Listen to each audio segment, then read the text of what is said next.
સરસ્વતી કન્યા વિદ્યાલય અને જયા ગોદાવરી ઉચ્ચતર માધ્યમિક શાળાના ઉપક્રમે વાર્ષિક ઉત્સવના કાર્યક્રમનું આયોજન થયું. લગભગ 125 થી 150 વિદ્યાર્થી અને વિદ્યાર્થિનીઓએ આ કાર્યક્રમમાં ભાગ લીધો. ખૂબ ઉચ્ચ કક્ષાની કૃતિઓ કહી શકાય એવી કૃતિઓની પસંદગી કરી એમના સરસ પરફોર્મન્સ આપ્યા. વાલીગણ પણ મોટી સંખ્યામાં જે ઉપસ્થિત રહ્યા એ લોકોએ પણ આ તમામ બાળકોને પ્રોત્સાહિત કરવા માટે ઇનામોની જાહેરાત કરી અને આજે ખૂબ મોટી સંખ્યામાં વિદ્યાર્થીઓ પણ હાજર હતા. વળી સ્ટાફ તરફથી જે મહેનત કરવામાં આવી, કોરિયોગ્રાફી વિના સ્ટાફે જે બાળાઓને અને છોકરાઓને તૈયાર કર્યા એ પણ ખરેખર એમની દાદ માગી લે તેવી મહેનત હતી.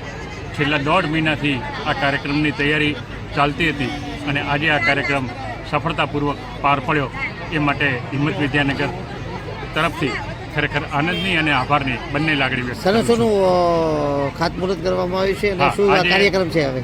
આજે સવારે કાર્યક્રમ શરૂ થતાં પહેલાં આ કન્યા વિદ્યાલયને આ વિસ્તારના ધારાસભ્ય માનનીય શ્રી લવિંગજીભાઈ સોલંકી તરફથી એમની ગ્રાન્ટમાંથી 5 લાખ રૂપિયાની જાહેરાત કરવામાં આવી. એના નિમિત્તે એક ઓરડો જે બંધાનાર છે એનું ખાતમુહૂર્ત પણ લવિંગજીભાઈ સોલંકીના હસ્તે કરવામાં આવ્યું.